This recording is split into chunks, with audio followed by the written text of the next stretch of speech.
అర్ధరాత్రి ఏడకొచ్చి పడుకున్నావు రా.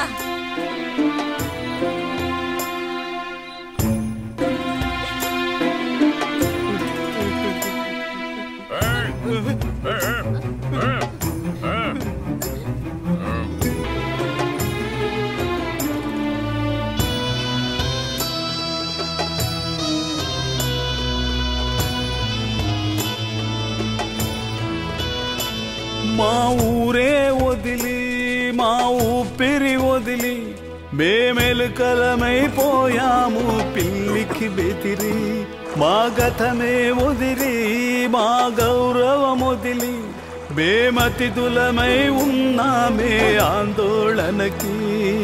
పాముకి ఆకలేసనే పసి పక్షులని రక్షించేదెవ్వరో, ఏనుగే చిందులేసనే తన కాళ్ళడుగున మొక్కల గది ఏమిటో, మనదనుకున్న అనుబంధం మరుగాయనే.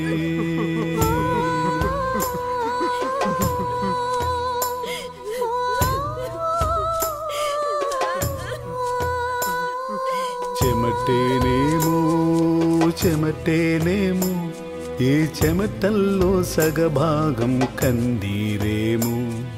న్యాయం ఏమో న్యాయం ఏమో ఒక పేదోడి శ్రమ ఫలితం గాయాలేమో.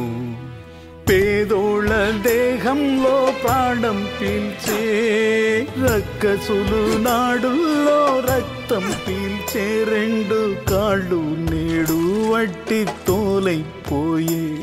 ఇక బతుకంతా మరణానికి జోలైపోయే.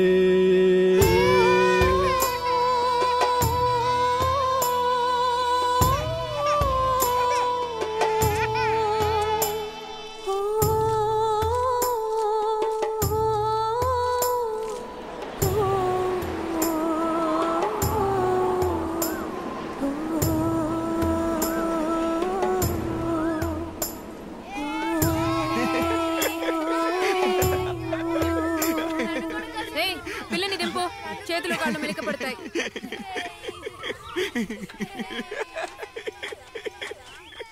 ఎవడ్రా ఇక్కడ పేరయ్యా?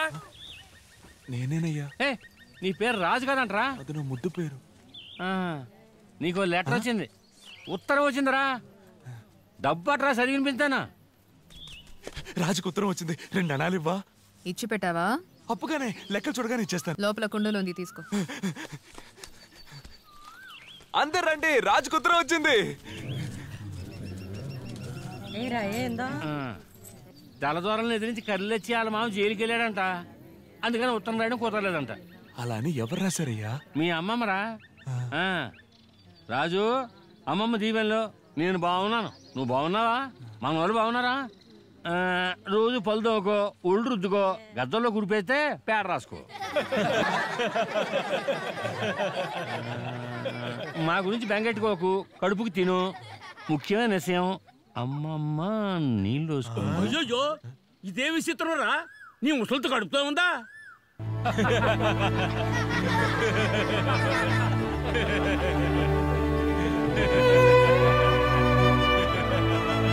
అది రంగమ్మ, నా రంగమ్మ. రంగమ్మ ఎవరు? ఇంకెవరో పెళ్ళమై ఉంటది. ఈ రాజు రంగమ్మ. దిగులు పడద్దు రాజు, మంత్ర వేసిన తాయెత్తి నీ మొలగడితే నీ పెళ్ళం ఏ కష్టం లేకుండా పెట్టిన కట్టది. అది నిన్నే తలుచుకుని మదన పడుతుంది. 4 రాళ్ళు వెనకేసుకుని బేగ ఇంటికి వచ్చి. అంతేనా?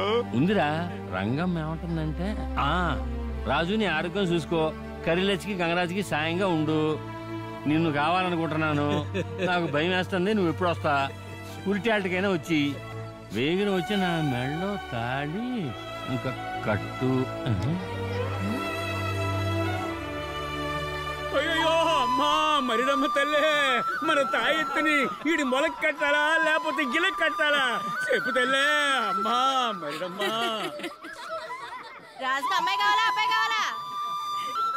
నాలాంటి అబ్బాయి కావాలి.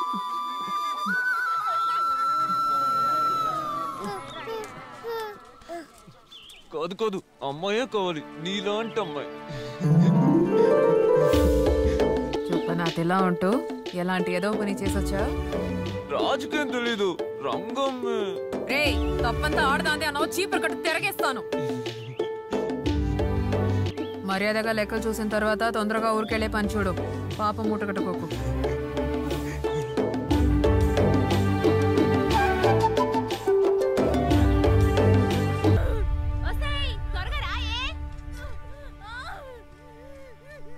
అయిపోయిందమ్మా, అయిపోయింది. కొంచెం ఓర్చుకోమ్మా. గట్టిగా ముక్కు. అలాగే ఊపిరి బిగబట్టి గట్టిగా ముక్కు. అయిపోయింది అయిపోయింది. అంతే అంతే, గట్టిగా ముక్కే. అయిపోయిందమ్మా అయిపోయింది.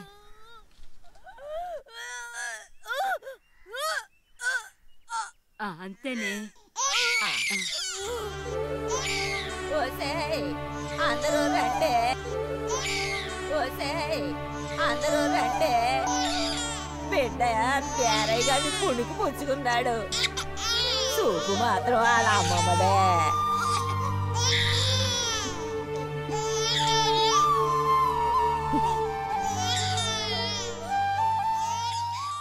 ఏదైతేనే ఈ రోజు ఆ దళారి పద్ధతులు చూస్తున్నాడు. వచ్చే డబ్బుతో ఊరికెళ్ళి పందులు కాసినా కాసుకోవచ్చు గానే ఈ అడవి పక్క కన్నెత్తి చూడకూడదు అల్లుడు. ఈ రోజు ఆ దైద్రపు ఒకటిగాడి పీడ విరగడైపోయింది. ఒళ్ళు పులిసిపోయిందంటున్నాము.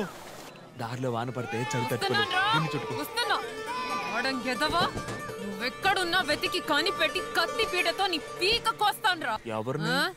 ఎవరినో నీకు తెలీదా? నన్ను నా పిల్లని ఈ నరకాల్లో వదిలేసి వెళ్ళిపోయిన వాటిని ప్రాణాలతో వదిలిపెట్టను. ఊరికెళ్ళగానే రంగమ్మ కాళ్ళకి కంచు మెట్టెలు, బిడ్డకి లక్క పెడతలు కొనాలి బావా. నీ బిడ్డనే రంగమనే నాకు చూడాలనే ఉంది. మరోసారి వస్తాను. అవును, వాళ్ళకి ఏం కొని తీసుకెళ్ళబోతున్నావు? రంగమ్మకి తాళి, ఏ బిడ్డ తెలీదు, అందుకని మొల్తాడు. అందరికి చీరలు బట్టలు, ముసలిదానికి పందారు మిఠాయి. పందారు మిఠాయి అంటే ముసలిదానికి ఇష్టం, చప్పరించి తిండి.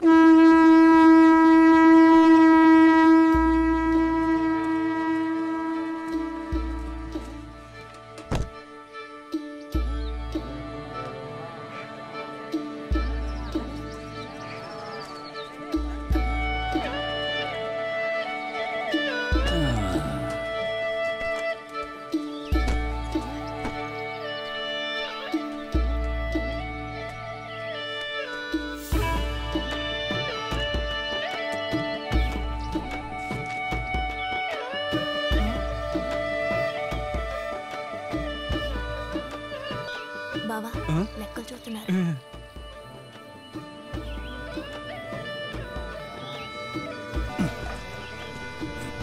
మళ్ళీ మళ్ళీ ఎందుకులా గుంపులుగా కూర్చోబెట్టి నాటకాలు ఆడుతున్నారు? వాళ్ళు ఏమైనా పదులు చూపించుకున్నారా ఏంటి? ఏడాదికి ఒక్కసారైనా ఇలా డబ్బు కంటికి చూపిస్తూ ఉండాలి, అప్పుడే వాళ్ళు సురుగ్గా పనిచేస్తారు.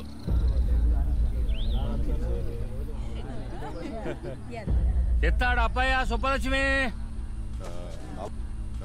నల్ల బెల్లం, 2 బళ్ళుప్పు, 40 ఈసులు రాగులు, 4 కట్ట పొగాకు, సోంపలో 12 తులాలు. వైద్యానికి 8, మందులు మాకులు 35 రోజులు. ఇలా రోగాన్ని పడితే ఎలారా? ఇంకొంతకాలం మీరు ఇక్కడే ఉండాలి. వెళ్ళండి, వెళ్ళి పని చూసుకోండి. తర్వాత బయట తల్లి కూతురు, దాని మనవరాలు. తల్లికి మంత్రం వేసి తాయెత్తు కట్టిన దానికి, కూతురుకో తాయెత్తు, కోను కోసిన దానికి 2 కలిపి మొత్తం నెలకూలి.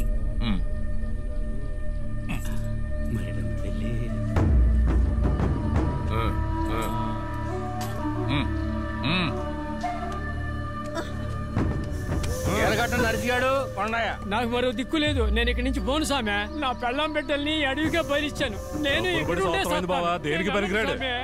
తర్వే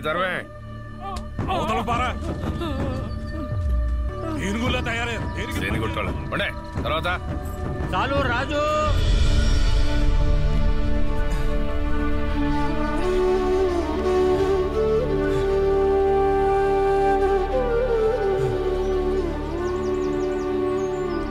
చిగుళ్ళు గిల్లింది 282 రోజులు, చెట్లు నరికింది 38 రోజులు.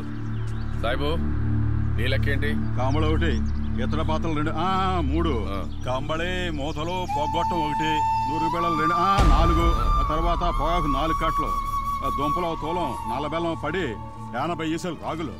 అబ్బో గొప్ప తిండి తిన్నాడే. నీ లెక్క చెప్పు. ఈడి లెక్కల్లో పరీక్ష చేసినందుకు 13 రోజులు ఉంటూ బొమ్మనందుకు కషాయం మాత్రలు 2 పూటలకి మొత్తం 6 రోజులకి 12 చేశారు. తర్వాత మాత్రలు 6 రోజులకి, పూటకి 3, మొత్తం 18 రోజులు వైద్యం ఖర్చు.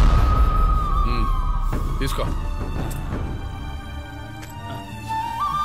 ఊళ్ళో తీసుకున్న డబ్బు, వచ్చే దారిలో నెల 7 రోజులకి నీ తిండి ఖర్చు, ఇప్పుడు నువ్వు ఉంటున్న గుడిసెకి అద్దె, తిన్నందుకు పడుకున్నందుకు అన్నిటికీ వడ్డీ, మొత్తం జమా ఖర్చులన్నీ వేసి చూస్తే నువ్వు ఇంకా 3 సంవత్సరాల 2 నెలలు పనిచేసి అప్పు తీర్చాలి.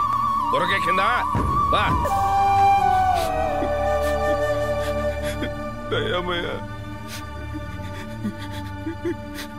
నేను రంగమ్మ దగ్గరికి వెళ్ళాలి దయమయ్యా. నోరెత్తేవో జీవితాంతం ఇక్కడే ఉండి చావాల్సిందే. తరవేంట్రా దయమయ్యా.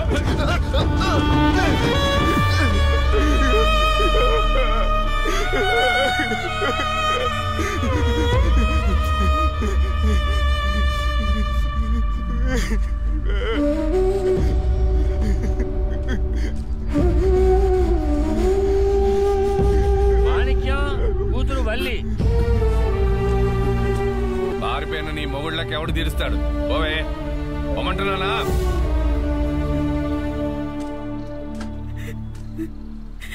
దొరగారి దగ్గర కొరడా దెబ్బలు తినే శక్తి నాకు లేదు తల్లి.